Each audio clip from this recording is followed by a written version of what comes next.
I dare you to stay tuned and forever be changed. What's up, everybody? Welcome back to my channel. My name is Cheyenne. We're talking about time management, specifically how the Pomodoro Method changed my life and how I applied that to actually redesigning my whole entire walk-in closet, which was but a room, by the way. That's why it was so massive. Anyway, so the Pomodoro Method is a process of time batching where you group times in increments of 25 minutes and you follow them with 5-minute breaks. After so many 25-minute work intervals and 5-minute break, you then earn a 15-minute break. And then you start that ritual all over again. 25-minute workflow, 5-minute break, 25-minute workflow, 5-minute break, 25-minute workflow, 15-minute break. There are some key things you might want to consider. Some people just go all in. I like to write lists. I think when you have an overhead high-level view of the things that you need to accomplish, you understand ideally what you can accomplish and when. If you go in with no plan,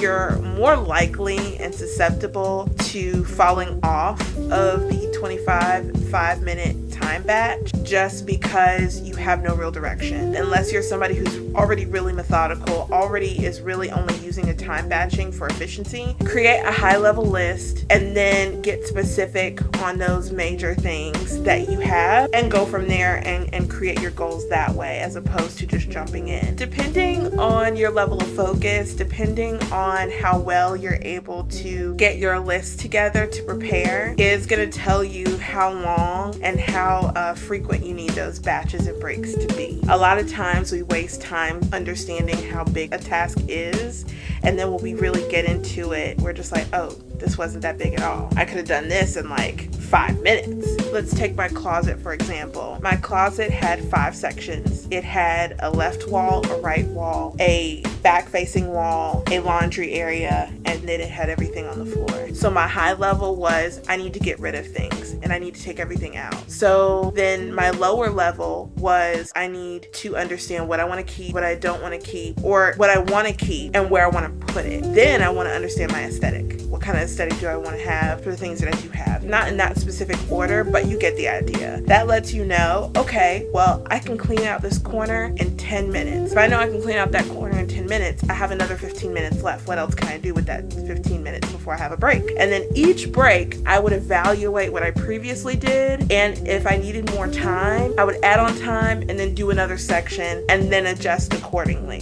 So it was always a flow, a system of time use and task observation. The exercise got accomplished, but not without me letting go of the idea that everything had to be perfect, because it didn't. In tech, if I have a project where I'm the sole designer, I make a list. But when you're working on a project yourself and you're responsible for the deliverables, you want to make sure that you're using your time efficiently, especially if you have 8 and 9 meetings a day. I know what that's like.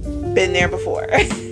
Those are not fun because you're trying to find ways to do your work. So using the Pomodoro Method, if I had 25 minutes between meetings, that meant that I had 25 minutes of work time. So that meant at the beginning of my day, I needed a concise list of every little thing that had to be done. Whether that was in Figma, whether that was in Jira, wherever that was, I needed a list for it. Because if it was something that could be knocked out in 5 minutes, then I needed to find where I could activate my timer, set 25 minutes, and do those little tasks and knock those things out. Rather than trying to figure out how I'm going to do this one section of a project in Figma, and I haven't really isolated any specific tasks and really looked at what I need to do. Once you understand this is what it takes to accomplish that goal, it makes it a lot more attainable than not really clearly thinking about what it is that you need to do. Below, I'll leave some links for the Pomodoro Method, some timers that you can use. Also, I'll link on Amazon. I'm new. I ain't got no Amazon affiliate links, but I will list a link for the Pomodoro clock that I use. You can find so many on Amazon for cheap.